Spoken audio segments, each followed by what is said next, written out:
എല്ലാവർക്കും web development സീരീസിന്റെ പുതിയ വീഡിയോ ട്യൂട്ടോറിയലിലേക്ക് സ്വാഗതം.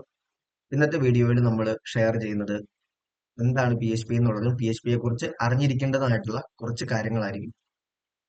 എന്താണ് പി എച്ച് പി എന്ന് നമുക്ക് നോക്കാം. പി എച്ച് പി എന്ന് പറയുന്നത് ഹൈപ്പർ ടെക്സ്റ്റ് പ്രീ പ്രൊസസർ എന്നുള്ളതിന്റെ ചുരുക്ക രൂപമാണ്. ഇതൊരു സെർവർ സൈഡ് സ്ക്രിപ്റ്റിംഗ് ലാംഗ്വേജ് ആണ്. സെർവർ സൈഡിലായിരിക്കും ഇത് എക്സിക്യൂട്ട് ചെയ്യുന്നത്. നമ്മൾ മെയിൻ ആയിട്ട് ഉപയോഗിക്കുന്നത് ഡൈനാമിക് ആയിട്ടുള്ള വെബ്സൈറ്റ്സും വെബ് ആപ്ലിക്കേഷൻസും ക്രിയേറ്റ് ചെയ്യാൻ വേണ്ടിയിട്ടാണ്. ഡൈനാമിക് ആയിട്ട് HTML കണ്ടന്റ് ജനറേറ്റ് ചെയ്യാനായിട്ട് നമ്മൾ പി എച്ച് പി യൂസ് ചെയ്യാറുണ്ട്.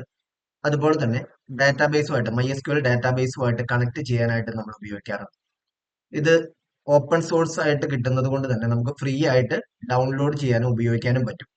വിൻഡോസിലും ലിനക്സിലും മാക് OSലും എല്ലാം നമുക്ക് വർക്ക് ചെയ്യിക്കാനായിട്ട് പറ്റും. ഇപ്പൊ ലേറ്റസ്റ്റ് ആയിട്ട് നമ്മൾ ഉപയോഗിക്കുന്ന പി എച്ച് പിയുടെ വേർഷൻ എന്ന് പറയുന്നത് 8.5 ആണ്. നമ്മൾ സാധാരണയായിട്ട് എന്തിനു വേണ്ടിയിട്ടാണ് പി എച്ച് പി യൂസ് ചെയ്യുന്നതെന്ന് ചോദിച്ചു കഴിഞ്ഞാൽ ഡൈനാമിക് ആയിട്ടുള്ള വെബ് പേജസും വെബ് ആപ്ലിക്കേഷൻസും നമുക്ക് ക്രിയേറ്റ് ചെയ്യാൻ പറ്റും.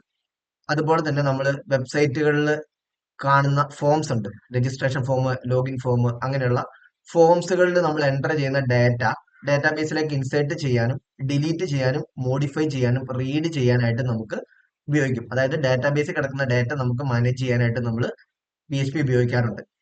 അതുപോലെ തന്നെ യൂസർ ആക്സസ് കൺട്രോൾ ക്രിയേറ്റ് ചെയ്യാനായിട്ട് പറ്റും. ലോഗിൻ രജിസ്റ്റർ പോലുള്ള കാര്യങ്ങൾ ചെയ്യാനൊക്കെ ആയിട്ട് നമ്മൾ പി എച്ച് പി യൂസ് ചെയ്യാറുണ്ട്.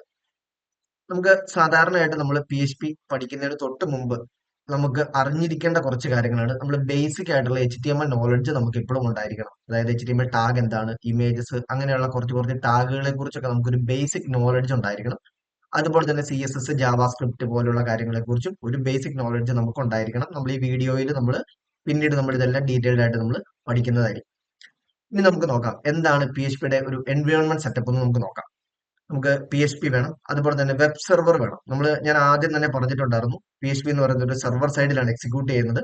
സോ അതുകൊണ്ട് നമുക്കൊരു വെബ് സെർവർ വേണം. നമ്മളത് ഇവിടെ ഉപയോഗിക്കുന്നത് അപ്പാച്ചെ എന്ന് പറയുന്ന വെബ് സെർവർ ആയിരിക്കും. അതുപോലെ തന്നെ ഡാറ്റ മാനേജ് ചെയ്യാനായിട്ട് MySQL ഡാറ്റാബേസ് ആവശ്യമുണ്ട്. അപ്പം പി എച്ച് പിയും അപ്പാച്ചെ വെബ് സെർവറും MySQLും എല്ലാം ഒരുമിച്ച് നമുക്ക് കിട്ടുന്ന ഒരു സോഫ്റ്റ്വെയർ ആണ് സാംബ് എന്ന് പറയുന്നത്. നമ്മൾ ഇവിടെ ഉപയോഗിക്കുന്നത് സാംബ് ആയിരിക്കും.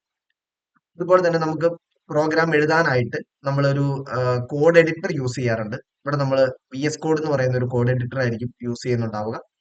അതുപോലെ തന്നെ നമുക്ക് പ്രോഗ്രാം റൺ ചെയ്യാനായിട്ട് നമ്മൾ വെബ് ബ്രൗസേഴ്സ് യൂസ് ചെയ്യും. ഗൂഗിൾ ക്രോം, ഫയർഫോക്സ് പോലുള്ള വെബ് ബ്രൗസേഴ്സ് നമ്മൾ യൂസ് ചെയ്യും. നമ്മൾ ഇവിടെ ഉപയോഗിക്കുന്നത് ഗൂഗിൾ ക്രോം ആയിരിക്കും. അപ്പൊ നെക്സ്റ്റ് വീഡിയോയിൽ നമുക്ക് നോക്കാം, അതായത് എങ്ങനെയാണ് സാമ്പും VS കോഡും ഇൻസ്റ്റാൾ ചെയ്യുന്നത് എന്നുള്ളത് നോക്കാം. അപ്പൊ പി എച്ച് പിയെ കുറിച്ച് ഒരു ബേസിക് ആയിട്ടുള്ള ഒരു ഐഡിയ നിങ്ങൾക്ക് കിട്ടിയിട്ടുണ്ട്. അപ്പൊ നെക്സ്റ്റ് വീഡിയോയിൽ കാണാം.